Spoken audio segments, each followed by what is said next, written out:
हम 15 अगस्त और 26 जनवरी को बड़े शान से तिरंगा लहराते हैं, सैल्यूट करते हैं और इसके नीचे खड़े होकर राष्ट्रगान गुनगुनाते हैं। क्या आपको पता है आज हमारे आन बान और शान के प्रतीक इस तिरंगे का जन्मदिन है।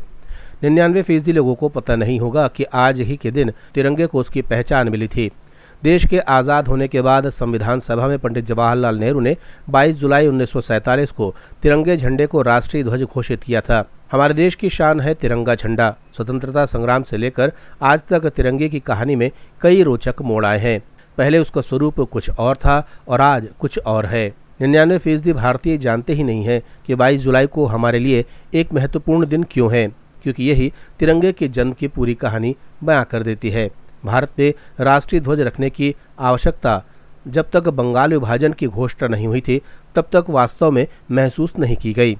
1950 में बंगाल का विभाजन हुआ। कलकत्ता का ध्वज भारत के पहले अनौपचारिक दोनों देशों में एक सा था। 7 अगस्त 1906 को सचिंद्र प्रसाद बोस ने इसका प्रारूप तैयार किया था। विभाजन रद्द होने के बाद लोग राष्ट्रीय ध्वज के बारे में भूल गए। 22 अगस्त 1907 को भीकाजी कामा ने पहली बार जर्मनी में अंग्रेजों के खिलाफ पहली बार राजनीतिक लड़ाई में बर्लिन समिति का ध्वज फहराया था।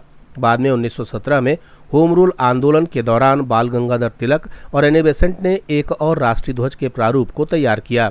1921 में गांधी जी ने पिंगली वेंकैया द्वारा डिजाइन किया गया ध्वज स्वीकार किया, जिसे स्वराज ध्वज यानी गांधी ध्वज और चरखा ध्वज के नाम से जाना जाता है। फिर 1931 में 7 सदस्यीय समिति एक और राष्ट्रीय ध्वज के साथ आई। भारत के लिए बड़ा दिन तब आया जब लॉर्ड माउंटबेटन ने स्वतंत्र करने के निर्णय की घोषणा कर दी। राष्ट्रीय ध्वज की रूपरेखा तैयार करने के लिए डॉक्टर राजेंद्र प्रसाद की अध्यक्षता में तदर्थ समिति बनाई गई। पिंगली वेंकैया के ध्वज को संशोधित करने का निर्णय लिया गया। ध्वज के सभी रंगों में सभी संप्रदाय के लिए समान गौरव और श्रेष्ठ का महत्व था। 22 जुलाई 1947 को संविधान सभा ने इसे स्वतंत्र भारत के राष्ट्रीय ध्वज के रूप में स्वीकार किया।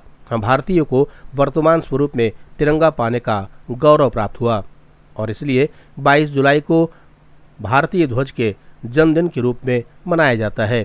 ब्यूरो रिपोर्ट, जनता से रिश्ता।